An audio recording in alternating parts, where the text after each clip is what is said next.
Unspoiled Network podcast. This is Spoil Me, covering Mage, Errant, Book 7, the last book. The last echo of the Lord of Bells. Chapters 10, 11, 12, and 13. Promises kept, schemes and goals, an army assembled, and unexpected answers. In these chapters, we have a big meeting that Talia finds pretty boring, except for the fact that she gets a TMZ-like scoop, and that changes some things. Except it doesn't change much. Welcome to Spoil Me.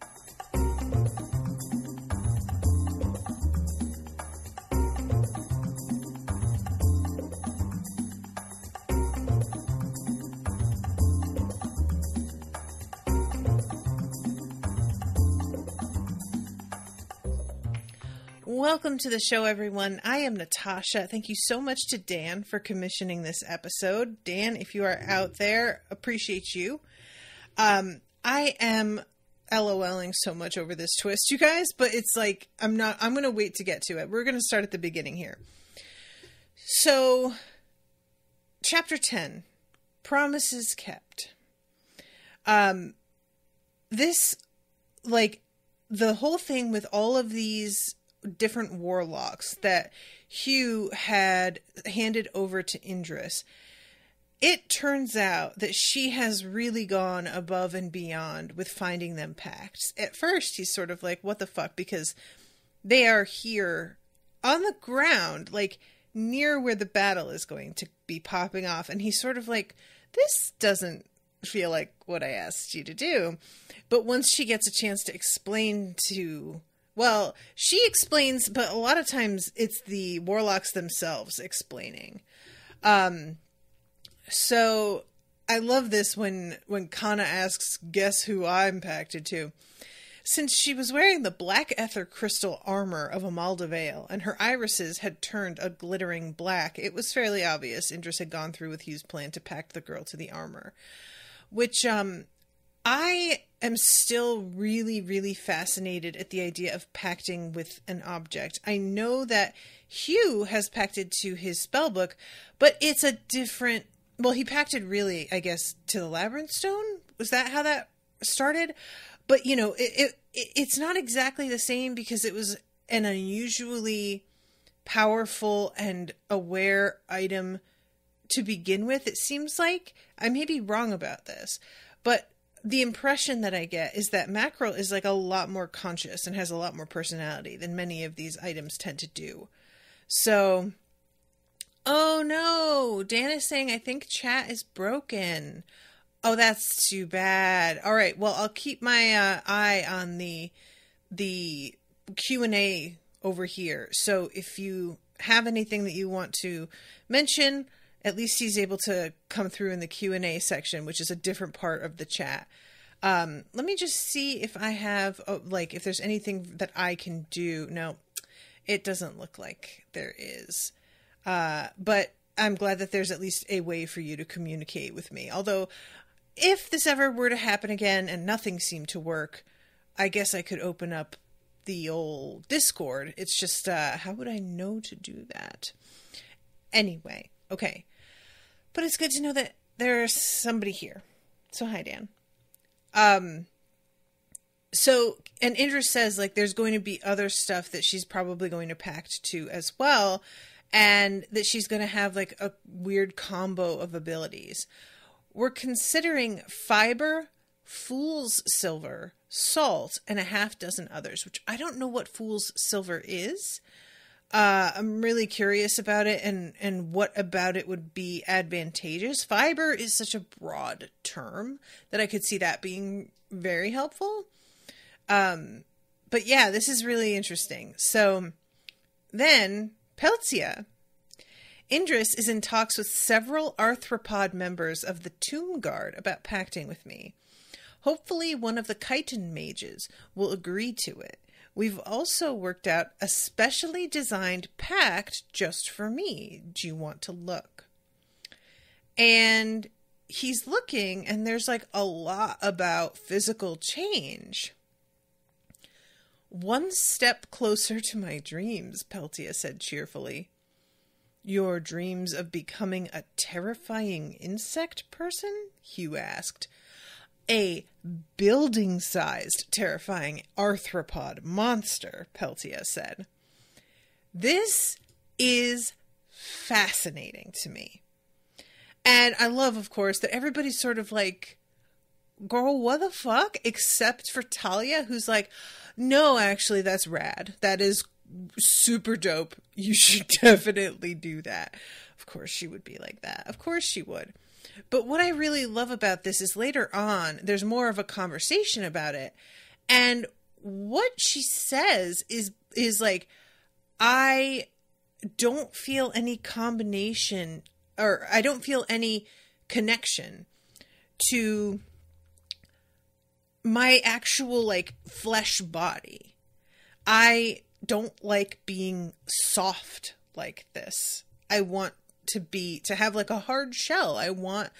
And I am so interested in this concept of somebody who is simply feeling wrong in their body, but not in a gender sense, which is what, I'm used to hearing about people who have body dysmorphia, but it's always associated with what kind of gender they are perceived to be versus what gender they actually are. And the idea of just having no connection to your body, period, and kind of wanting out and having a very specific dislike, the fact that she doesn't like being soft and squishy. I am absolutely enthralled by this. I don't know if this is maybe sort of like akin to the way that people who are furries feel, because I know that a lot of people, the idea behind furries, like a lot of people are fixated on the sexual aspect. But from what I understand, furry culture is much less sexual than we make it out to be, which makes sense because, we're always obsessed with like the most salacious version of anything. But it's a lot more about just feeling drawn to a form that feels like a more, what's the word I want? It's an expression of how they perceive themselves that a human body can't adequately express. And I really like, I'm just, spitballing here. I don't know if this is at all the same kind of thing, because I've never run across a character who wants to do this in this very specific type of way.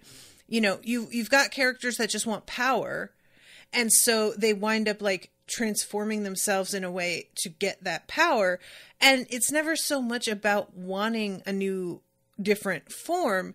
It's the power they're drawn to. And the form is a very secondary, almost accidental aspect of it, and not necessarily something that they choose or get to choose.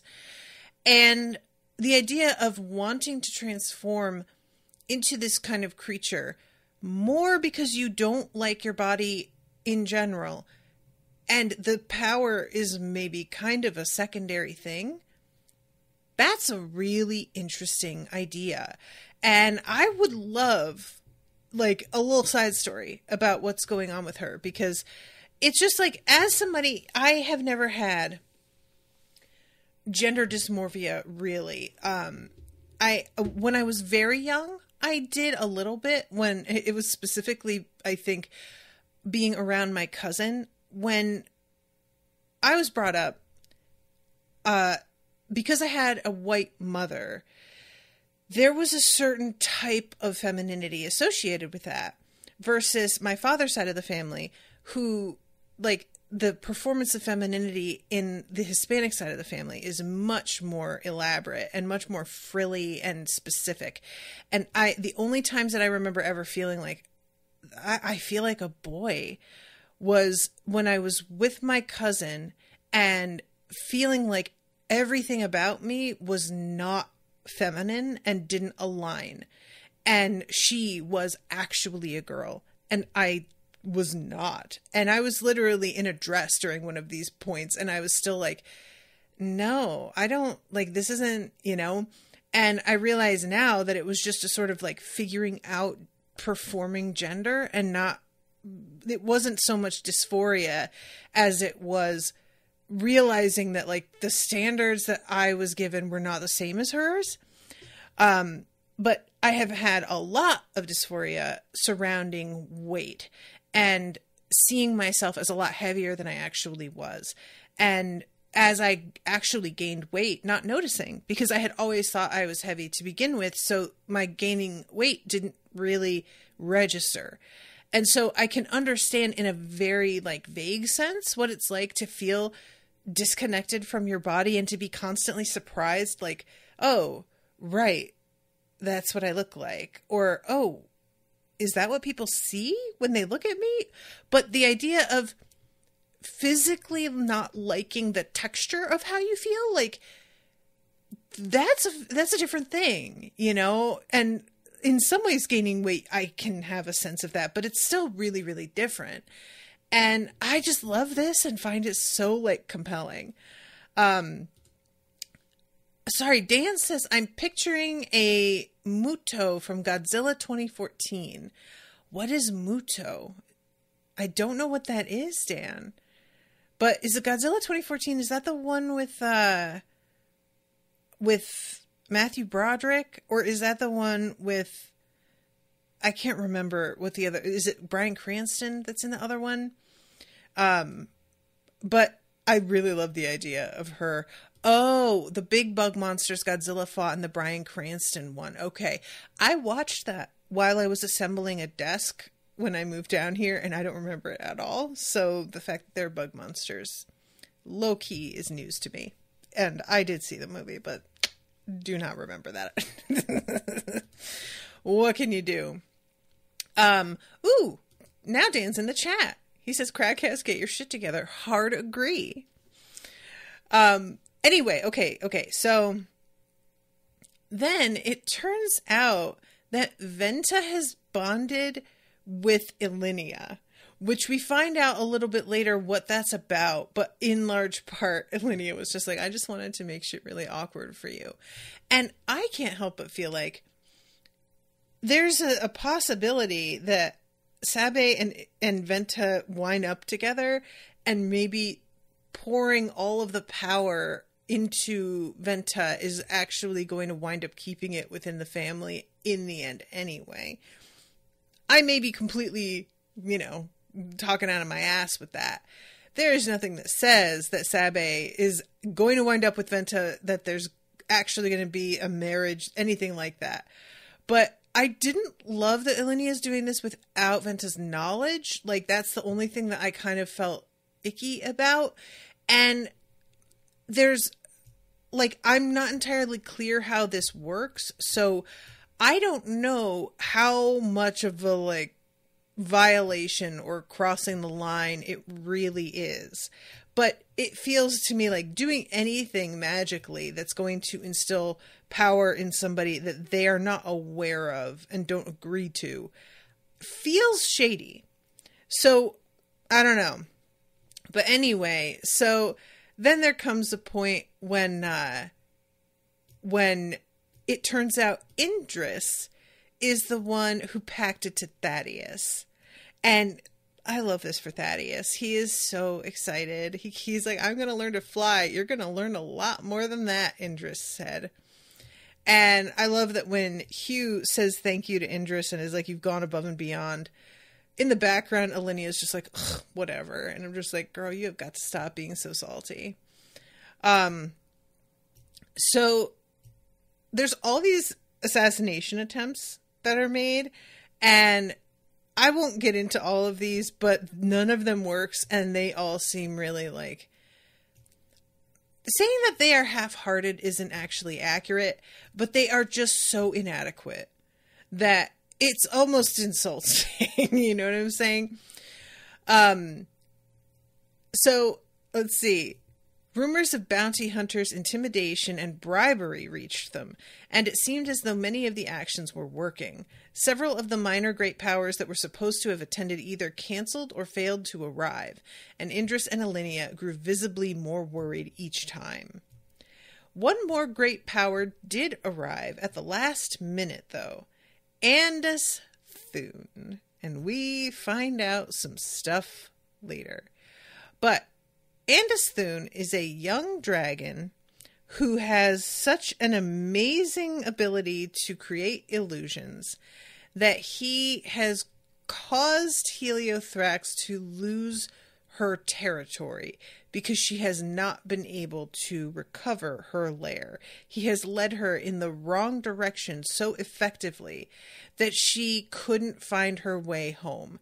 And this is a fascinating, absolutely wild. What he is doing is beating an ancient great power without actually engaging in combat.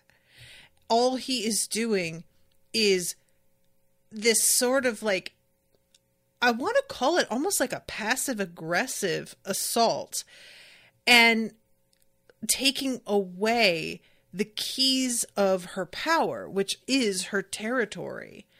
And it's part of his expansion because he's taking in more and more territory.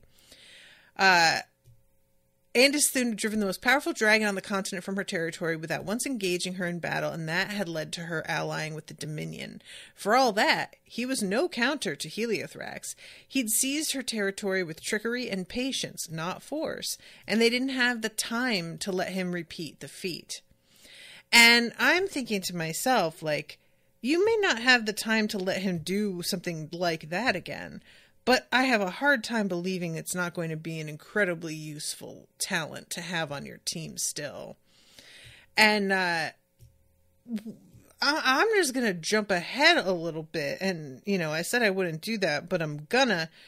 During the meeting later on, Talia gets a prickle of something is up here. My dream affinity is getting tickled. Somebody's doing something. And with Hugh's help, she manages to pull up these little goggles that she has sort of made out of dream fire and encircles her eyes with them and can see through the illusion that is made. And I am really interested in the fact that this dragon is so good at illusion magic, but Talia can see through it. Could she potentially have gotten Heliothrax's territory back? I really, you know what I'm saying? Just not saying that that's something they have any interest in, but the fact that she can see through it is compelling. And what it turns out is going on is that Andris and Indris, I never really stopped to think about how similar their names were, are fucking around. And the fact that Indris fucked around on her mate was what caused that whole thing to pop off, in the second book. And the whole thing here is that Andris was just trying to get Indris's attention by taking Heliothrax down a few pegs and prove himself a worthy mate.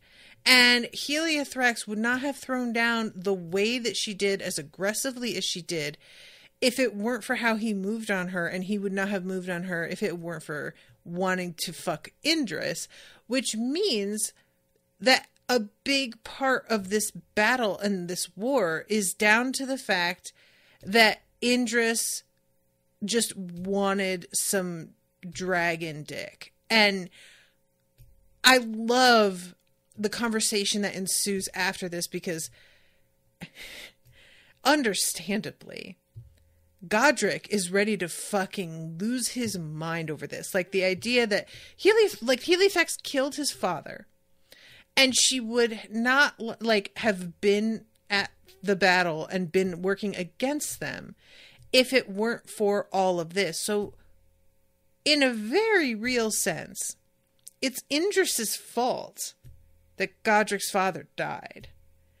And that is an incredibly petty, shitty reason for somebody to have died. Like, finding out that there isn't a huge, like, oh, we're fighting for our ideals, we're fighting to, like, defeat an enemy that's... No, like, that wound up being a thing later, but initially was not the motivating factor. That is so insulting. And, like, honestly, as somebody, I am not super into true crime stuff. It bums me out mostly. But one of the few, like, true crime podcasts that I actually partake in is Snapped Women Who Kill. And I like it because most true crime, it's women getting killed, you know, and it's women getting killed at the hands of obsessed, shitty men who think that women are their property. Like, it's so frequently the same garbage. But in Snapped, even though sometimes it is women who are the victims, the perpetrators are women with a, like, variety of complicated motivations sometimes. And honestly, the number of people who wind up being, like, collateral damage because somebody just wants to fuck somebody else is astounding. Like, people will do whatever. And I really can't imagine wanting anybody badly enough that I would be willing to, like, sacrifice other people for it. And understand, like, I'm not trying to say that Indris directly sacrificed Arthur. That's not truly fair, like, not an exact representation, but it's not far enough off for me to give it a complete pass. And the people who are collateral damage, it's like sometimes they just find out about the affair, and maybe they weren't even going to tell anybody. Maybe they would have kept their mouth shut, or maybe you could have, like, talked to them and given them a story and they still would. But, like, people will just be like, nah, I'm just going to kill him. Like, I already killed his wife, and probably I should just kill his daughter too, since yada yada yada. And when I say that, that's a real thing. Like, I love him so much, but I also am going to kill, like, his only child and expect him to forgive me for that. So, you know, I'm not saying this is a one-to-one, but I'm just trying to say that murder committed for absurd, petty reasons is a tale as old as time.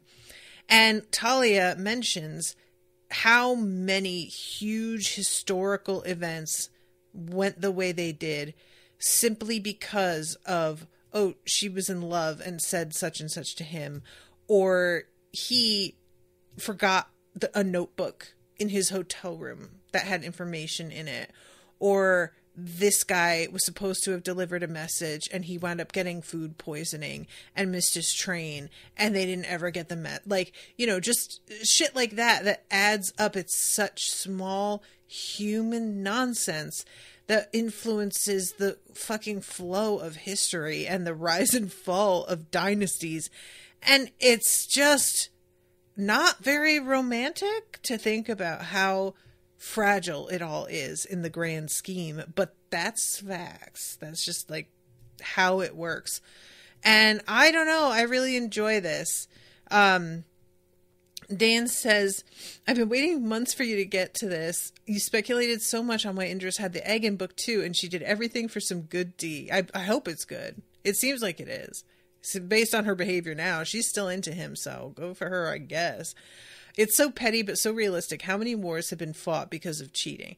It's wild. Like, you guys, there's a whole Church of England created because King Henry was like, oh, but she is so fine, though. And she was like, I am not fucking you unless you marry me. Not doing it.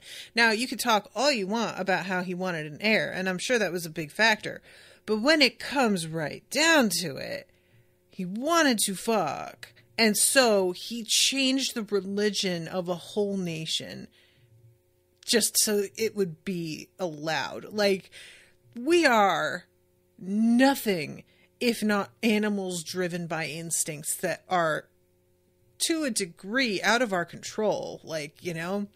So anyway, that whole thing, they don't wind up confronting her about it, but I'm really curious what is going to come of them knowing, because not confronting her makes sense. I'm not mad at that, but I really can't help but wonder, the more time Godric has to sit and simmer over this information, is he going to like grow more calm about it, or is he going to get more angry? I feel like I would just get more angry.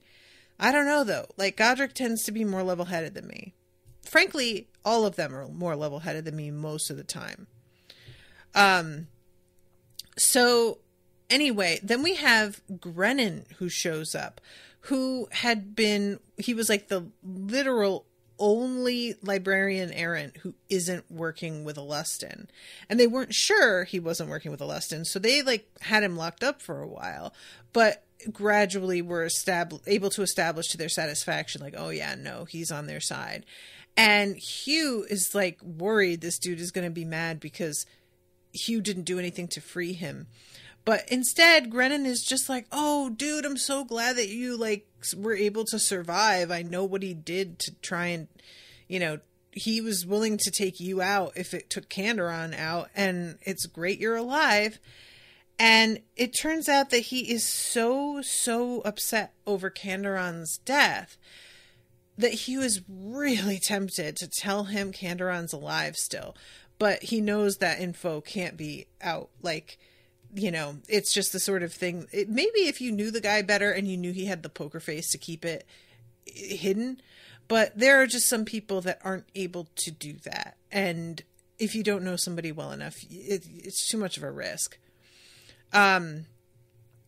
So Hugh is like, it seemed to be common knowledge he would declare himself Canderon's heir, and even though he had tried to prepare himself for the consequences, it was still astonishing how seriously people took it.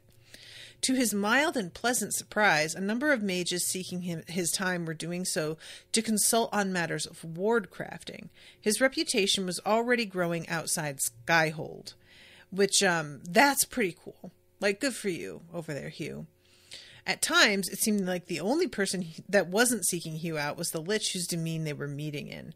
Hugh wouldn't trade places with the Lich for the world, though. The rainbow metal avatar of the Lich seemed constantly frazzled and overwhelmed by the demands of hosting and protecting this many important people, as well as heading off destructive arguments between various egotistical archmages.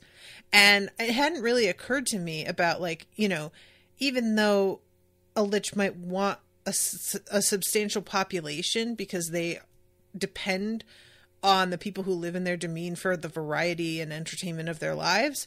But it hadn't really occurred to me that if they are great powers and you are having to, like, ensure they're safe, that is going to be so much more of a drain. That's like being, I'm having a dinner party and then somebody tells me, oh, by the way, Beyonce is my friend and she's coming to the dinner party. That changes the entire game. What am I... Oh my God. I just stressed myself out with this fucking hypothetical. Like, you guys, I am not somebody who cares much about celebrities. Not to say that I wouldn't be delighted to meet celebrities who are actors and things that I love, but I wouldn't fall apart. I would just be like, oh my God, so cool to meet you. But Beyonce is somebody that I literally think I may faint or cry or simply lose the power of speech. Or I would speak far too much and completely humiliate myself because I was just overdoing it. Like, that would be a nightmare. Anyway, MX Shard says, makes me think of the Trojan War starting because a prince used a divine boon to make a married woman fall for him. There you go. Yes. Ugh, the Trojan War. What a fucking mess. So the one thing that's good about staying this busy is that he hasn't had contact with Rhodes. And he's like, you know, down with having Rhodes be part of things because he knows he's valuable. But it says he'd long since apologized for abandoning them in the labyrinth, but he'd never tried to atone for the bullying. Offering forgiveness to someone who hadn't sought it out was just asking to be hurt yet again. And this is a really, like, this has been underlined, according to the Kindle, by a number of people. It's not giving me an exact number. I wonder if I hover over it, if it will. Yep, 139 people. There was a tweet that got screenshotted and shared a lot of places. And it said, I know that this might be difficult, but what if you forgive somebody who wasn't even sorry? And somebody replied, not to be dramatic, but I would literally rather die. And I felt that in my fucking soul, the foundations of my heart. Like, I appreciate the nobility in the sentiment of forgiving someone who isn't sorry. I fully can acknowledge the elevated mind that you would have to accomplish that and be willing to do that. I would absolutely fucking never. And there are so many people out there who have this sort of concept of like, well, forgiving isn't just for the other person, it's for you as well, so that you can let go of your hurt. And I always find it really difficult because like there's a sort of superiority that can come with that kind of advice, and an implication that if you aren't willing to forgive, that you're the one that's being petty, or you're the one that's being childish, and that you are refusing to like grow and only hurting yourself. And if you were able to have a more big picture understanding, you'd be able to see that and you would go ahead and forgive them because you'd and like, it always feels really, it feels like it's like re-victimizing the person who was wronged. Like you are putting the pressure on them after having suffered a trauma at someone's hands. You are now making it so that they have to do further work that, if we are really being honest, is sort of letting the person who hurt them off the hook. And I just don't see why we can't just be hurt and not forgive. There's, you know, the whole not forgiving is just you drinking poison and hoping the other person dies. Not necessarily. Sometimes not forgiving is simply being like, I acknowledge that they are a bad person who did hurtful things. They have not changed, and I do not have any interest in pursuing a relationship with them, nor do I have any interest in like excusing what they did or putting myself out there in that way again. I don't think deciding not to forgive is self-damaging inherently. I think maybe it can be, you know, but I just feel like it's treated as if it always is a sort of like, what's the word I want? Something that is really, materialistic is the word I keep coming up with, but that's not the one I want. But if you haven't got enough of an enlightened mind, then you refuse to forgive. But if you adequately like grew spiritually, you would see. And I don't like that mindset or approach. And I don't like the way that can be sort of weaponized against people who have already been wronged and who never received any sort of apology, acknowledgement even. Like, you know, I'll say this for Rhodes. He never tries to pretend that what he did didn't suck. He just says that it was fun, but he admits that he was terrible. Like, that's more than a lot of people out there get. Sometimes you will get gaslit so hard and people will just pretend that they didn't do shit to you. They'll act like they don't remember, you know, and you're still supposed to forgive them when they just are trying to get you to behave as if it never happened. Like, that's not a rational expectation. And I don't think it's fair or kind or helpful. So anyway, I think really this line is meant to be like, he doesn't want to go to Rhodes and be like, hey, I forgive you, because Rhodes is just going to be like, okay, great, thanks, I guess, and not give a shit. But I don't even mean, when I'm talking about it, I don't mean forgiveness as a conversation. I just mean as a concept. So anyway, sometimes holding grudges is fine, actually.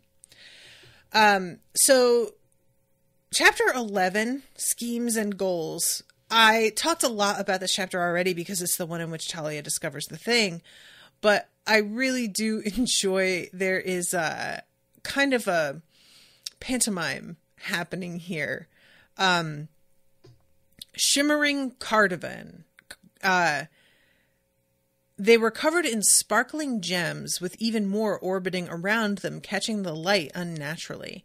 Cardigan had light, sound, and barrel affinities, and was one of the most flamboyant, over-the-top personalities at the council, rivaling Talia's own family. Despite Cardigan's theatrics, they were absolutely lethal in combat. The clouds of emeralds, aquamarines, Heliodor, I think, and other beryl gemstones orbiting them made for devastating projectile swarms, and could be used in combination with their light affinity to create beams of light hot enough to start fires, and could be assembled into an absurdly expensive but effective suit of armor for Cardigan. They used their sound affinity more for diversions and illusions than direct combat, but were more than capable of using more offensive applications. Though, admittedly, Cardigan wasn't quite what Talia had pictured. She'd expected Cardigan to be whip-thin and androgynous. Instead, they were bald, nearly as tall and muscular as Godric, and growing a massive beard. And I really appreciated this, representation of somebody who is non-binary but doesn't fall under the androgynous headline, because everybody who, and I'm including myself here, everybody who, was first introduced to the concept of being non-binary, there is a sort of expectation that you have of androgyny, of just they are not going to look particularly like either gender. That's not necessarily true. Sometimes somebody can look more feminine or more masculine, and that can shift day to day. And they're still just fucking non-binary. They're just dressing the way they want today. And they have facial hair because they like it, and it's really not that deep, So there being somebody who is non-binary, but apparently looking very masculine, I just like that. That's a nice change, So, oh my God. Dan says, I got 99 problems and a lich ain't one. I hate you so much. Shard says, I appreciate Beer showing that non-binary people aren't all AFAB. So many people treat being non-binary as woman light. Oh, that's interesting. I don't think of non-binary as being AFAB, assigned female at birth, for those who aren't familiar with that. But I could see that people would, I could understand how that is a thing that tends to be the case, And, oh my God, you guys, I think I said something about an episode of Bones where there was a trans episode, and they handled it really well. And I was very surprised and pleased. And then only 10 episodes later, there was a non-binary character, and it was treated it was handled so badly, and all anybody could do was obsess over what gender this person was, and it culminated in a character going over and hugging them in order to detect via their body. It was, I don't know if I would call it an assault, but it felt very sexual harassy. And that's how it fucking ended, was with that character being oh, it's definitely a guy because, I could tell when I was hugging him. And I was like, ew, really? It was such a weird shift after an episode about a trans character that was, I thought, done in a very sensitive way, to then do this and be so fucking tone deaf about it. So anyway, content warning for that Bones episode if you ever come across it. just one of those things that it's truly like, who cares what gender like, you could just ask, but nobody even thinks to like be, well, what pronouns do you prefer? They don't even like do that. They just privately obsess over it, and it's all episode. But anyway, so yeah, this whole thing with Cardivan, it's so funny. They are out here being like, let's drop the pretense. You lied about the plagues. We want to know why. And it feels like they're being like really like standing up for something. And then it turns out this has all been fucking organized ahead of time. This is all for show. And they just wanted somebody to ask the question so that they could start to share this false information that they came up with. And what they have decided, because like obviously our guys have still not told Alinea or Indris what the weapon actually is, they need to create something that falls within the guidelines of the weapon that exists, but isn't that, so that it's like just as difficult to fight. There's no preparation against it, but also that it isn't so valuable that people begin to go nuts trying to like find it and take it. And I enjoyed hearing like the different things that they cycle through when they're trying to come up with this concept, and the suggestions that people have, and the reasons why those don't wind up working out. And I won't go through all of those, but so what they wind up going with is a fictitious magical disease that would cause like a rabies like reaction in elementals. And they kind of tweak it. Let's see, they change it from just being a disease to instead being a vault of rabid elementals meant to ravage Haveth City. And on Alinea's suggestion to make the disease more plausible, they made it an elemental itself, a parasite that took on the affinity of its host elemental and reproduced inside it, which does sound very fucking scary. As for why they'd kept it a secret, there was a countermeasure Alustin hadn't known about. More, the reason that Talia and her friends had vanished from Skyhold was supposedly to recover said countermeasure.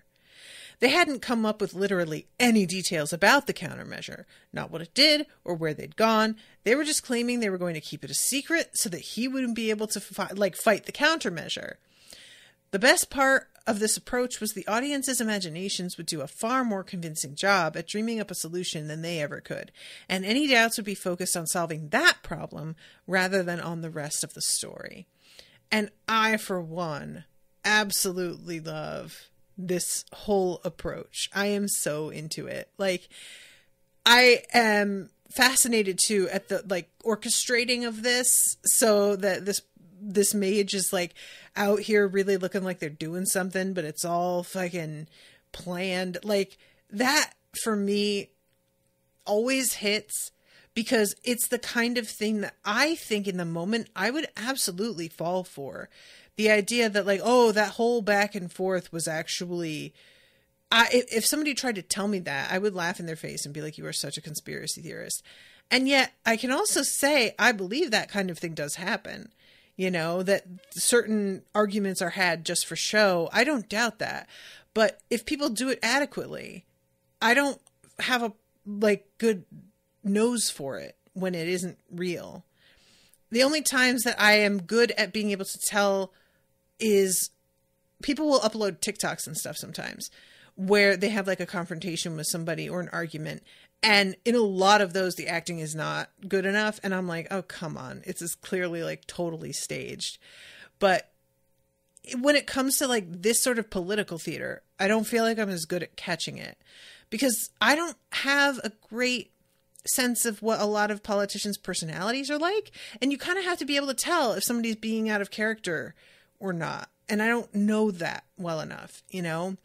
But anyway, so this is when we have the conversation about Peltia and her ambitions to become a giant bug monster. And Talia says, have you told them any details about our trip and our last stop? I think it might be useful to Peltia. And they wind up telling her about Limnus and the magic there, because that's what I was thinking when she was talking about what she wanted to do and transform into. I was like, she should just go to fucking Limnus. It feels like that would be, but I don't know exactly how that magic works there. I don't know if she could choose what she turned into. But yeah, that's where my mind went also. And this is when Talia catches like something on her dream affinity and is like, oh, I get what's happening here. So we go to chapter 12 and we are with Alustin again. He could feel his labyrinth stone shudder at the presence of the chitin wand. His labyrinth stone wasn't even close to alive in the way that Hugh's own labyrinth stone had become before it grew into his spellbook, but the mere presence of the wand threatened to destabilize it. The tongue eater, interestingly, took interest in the chitin wand as well. It hadn't seemed to notice it before, or maybe Alustin just hadn't been attuned to the book well enough then. I really don't like that. It's just like, he just says these things, like, and I say, it's Alustin's thoughts, you know, but he just like thinks things that have huge implications and then just fucking smooth sails right on past him. I wasn't as attuned to the book before. Doesn't it bother you, Alustin? Doesn't it? That maybe you're like a little too attuned now, like just, you know, but he can't acknowledge that shit because he's really kind of clinging to a thread, it feels like, for me. And the tongue eater's just like sing-song chanting different names in children's voices for the wand. And it's just super spooky and weird to me. In all different languages, of course. So, let's see. An official Sarnassan welcome was rather spectacular. Alustin couldn't say he'd ever encountered such a lavish banquet in a war camp before. The moment the Sarnassan champion Caster Spellstorm had arrived at Alustin's side with 3,000 mages had been the moment when the entire feel of the war changed. Karna Scythe's arrival was about to change it even more. And we get some, you know, background on the 7 affinity Sarnassan is the way that he is introduced. But this whole thing is like what we really zero in on is the fact that there are no non-mages in Alustin's entire army, because the approach that he is taking to this battle is, we are going to absolutely annihilate this city. That's the whole plan. This is not about like, oh, we're going to overcome you and then rule in your place, you know, like install our own government. It's not anything like that, which, the brutality of that, like, mindset is really constantly bumming me out.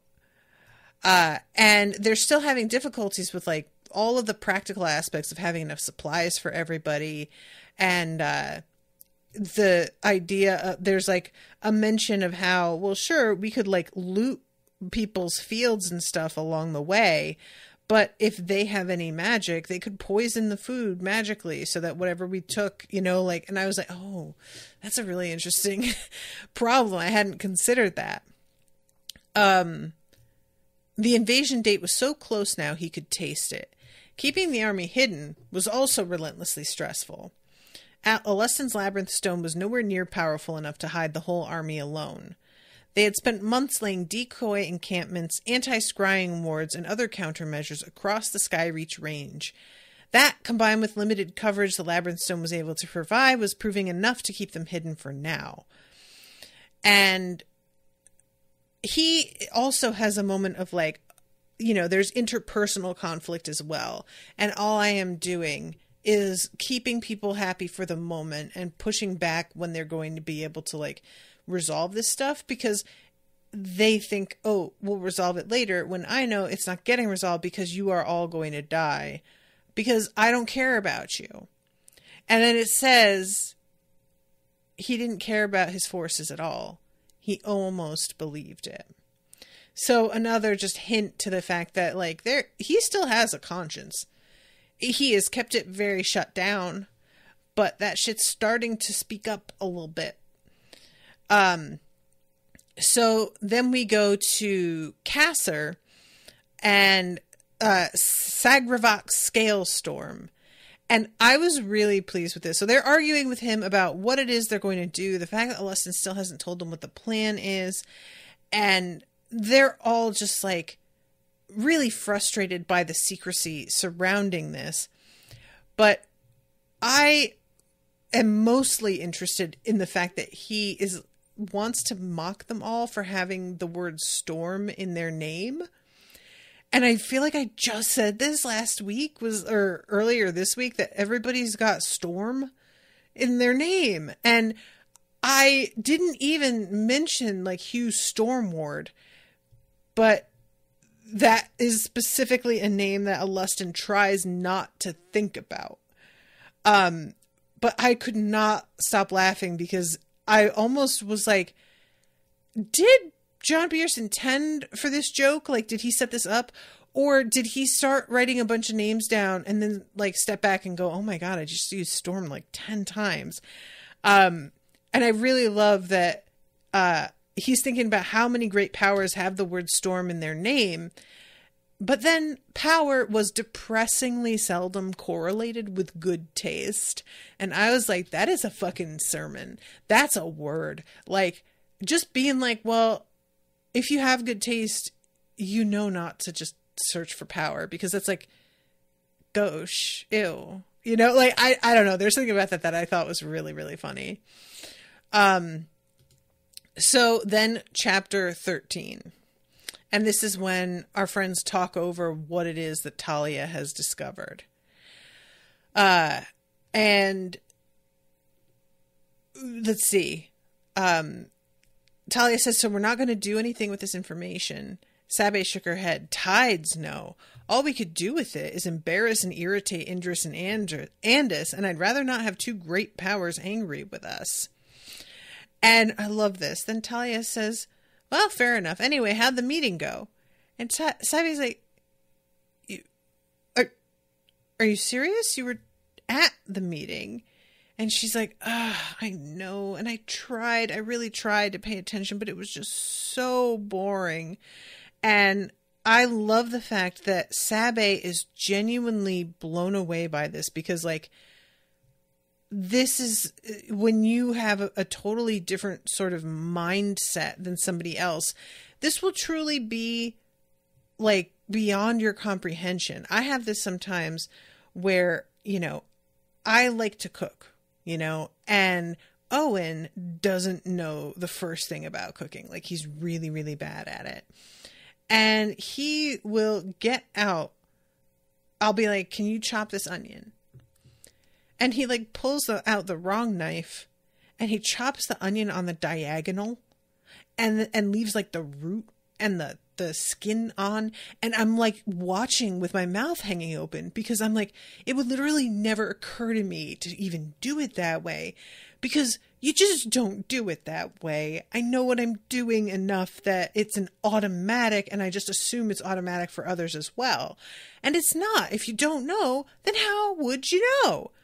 But I am so used to like dealing with people who know at least the basics of that sort of thing, that it always shocks me when I realize, oh my God, he genuinely is clueless here. And that's the way I feel about this moment, is that Sabe's mind is so tuned into the politics of everything, to reading people's body language and remembering names and putting pieces together, that for her, it's not boring, because everything everyone's doing is telling her something. And the way people are reacting, those are giveaways as well. And that she's like constantly looking around and assessing and compiling information. But Talia's brain doesn't work that way. So for her, it's just wah, wah, wah, wah, wah, wah, wah, as she just stares out the window.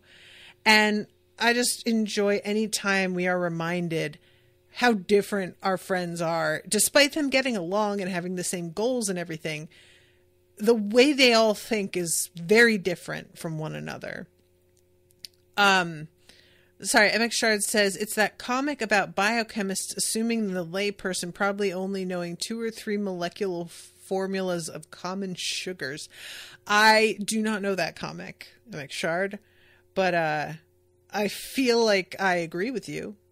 Because, yeah, being like, oh, yeah, I bet they only know these, and I wouldn't even know where to start on a formula for sugar. I assume there's water in it. Carbon, probably, right? Sugar's carbon. That's what I got. That's all I got. So, anyway, most of the invitees will be joining us, and High Vale agreed to send a significant force. Although there was some weird tension with the Frost Ghost, they clearly don't know it's Rhodes, but half of them want him arrested as a vigilante, and the other half seem to hero worship him, which I am LOLing about, and can't wait to see where that goes. I love this when she says that they'll send like 100 dragons. Or 200. Hugh whistled, and Sabe forced herself not to scowl. She'd still never managed to whistle, not without using magic. And I'm sure I've mentioned this, but I have to get Botox injections on one side of my face because I have a pretty bad facial twitch. And I used to be a fucking pro-ass whistler. And the injections have to be done in around my mouth as well as around my eye and forehead and even down in my neck. And I have lost the ability to easily whistle. Like I can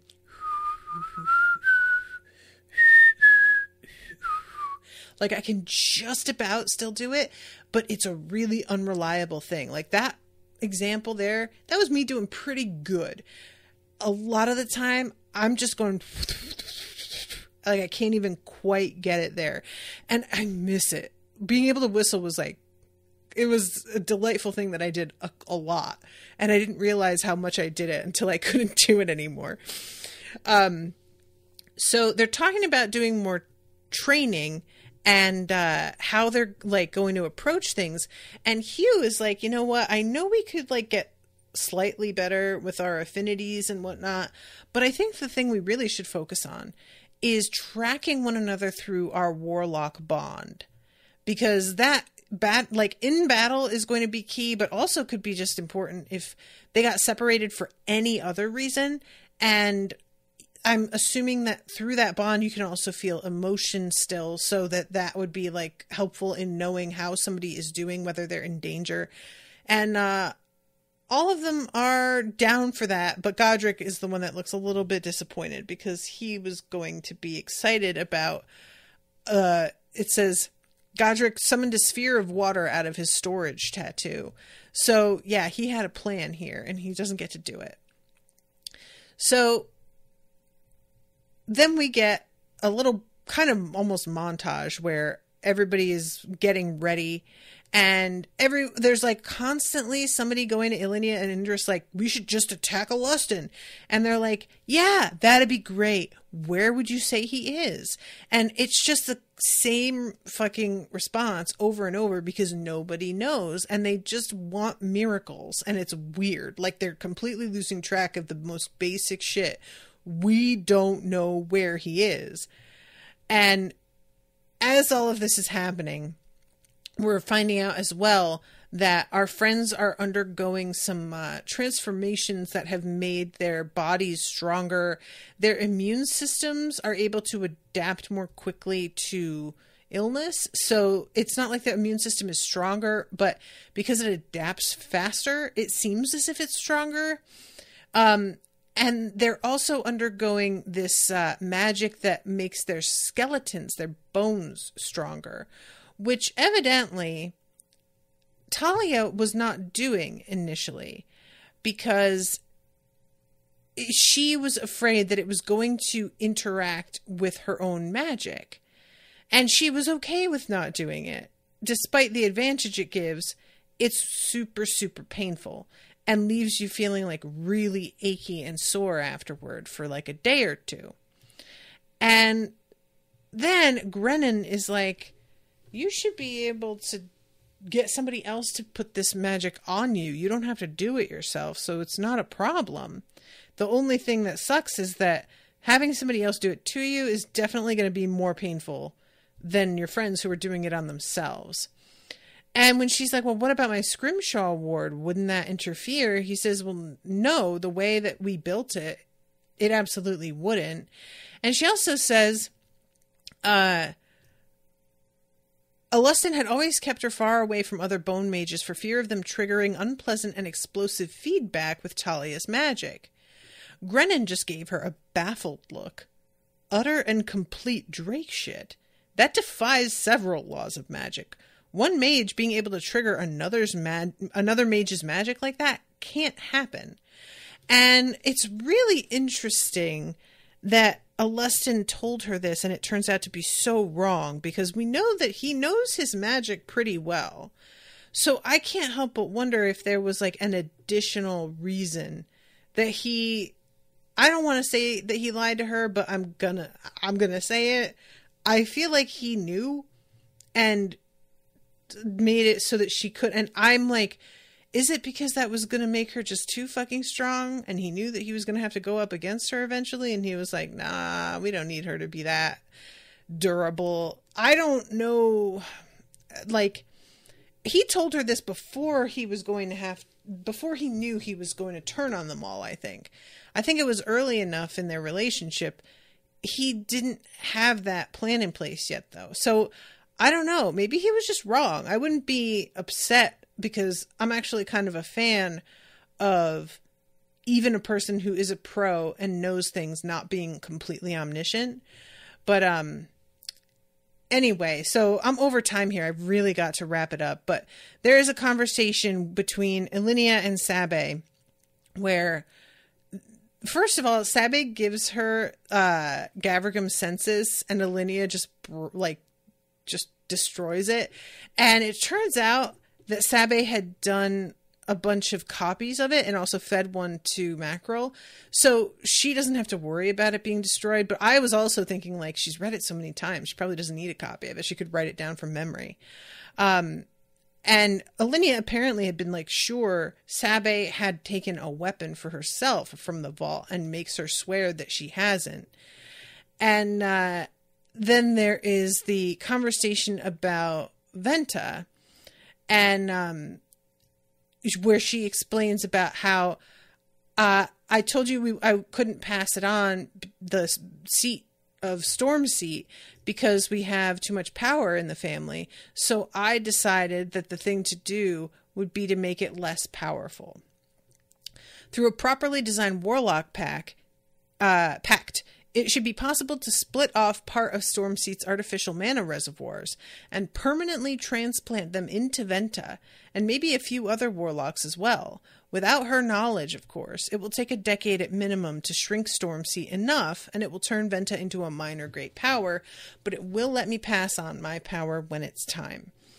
And she credits Sabe with this idea and is like, yeah, you were talking about one person having too much power. And I was sort of like, yeah, what if it wasn't just one person with all the power? What if I like made it so that it was split up? And honestly, as much as I don't feel like her motivations for doing it this way are awesome, the end result sounds like it will be better than having one sole person in charge.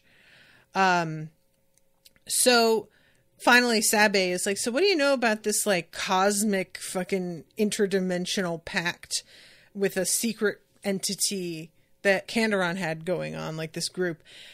And Elenia's like, how the fuck do you know about that? And she's like, oh, you know, one thing and another. Also ran into somebody in Kemetria who was part of it. And she's like, ah, shit. Well, all right. And admits that she really does not know very much about it at all. And that Havath is being sponsored by some other faction, but they're not completely ruled by it. Kandaron seems to be just a provisional member of another. I'm not sure whether that's because Havath's faction is blocking her joining, or whether her faction merely lacks trust in her. And this is all speculation. There's a handful of liches, and Galvacrin isn't a member, but the organization seems to treat him as if he were one. Ampiok maybe. A few Alekian parliamentarians, at least one of the Sarnassant champions. And Sabe says anything that would be useful in the short term, and she says, I will say I don't think they're likely to interfere with our mission. Their factions seem resistant towards interfering with Anastan events overtly. Even Havath's faction, which seemed to meddle more freely, seems to abhor acting in the open. On the rare occasions they do interfere, they almost always use Anastan mages, not magic from other worlds. And on top of that, they seem legitimately cautious about crossing great powers. I think their behavior has to do with their weird internal politics, and that they're powerful enough to swat down individual great powers, but aren't confident enough to risk riling up all of us. So, yeah, that is the end of that chapter. So there's a lot of pieces moving around right now, and I'm really interested to see where everything goes.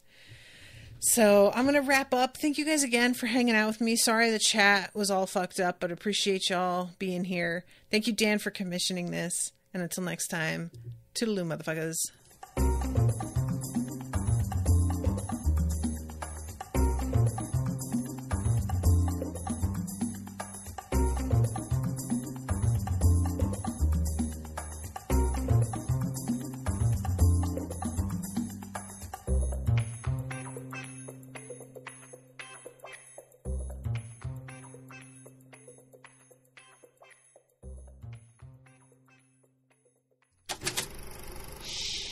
That was an Unspoiled Network podcast.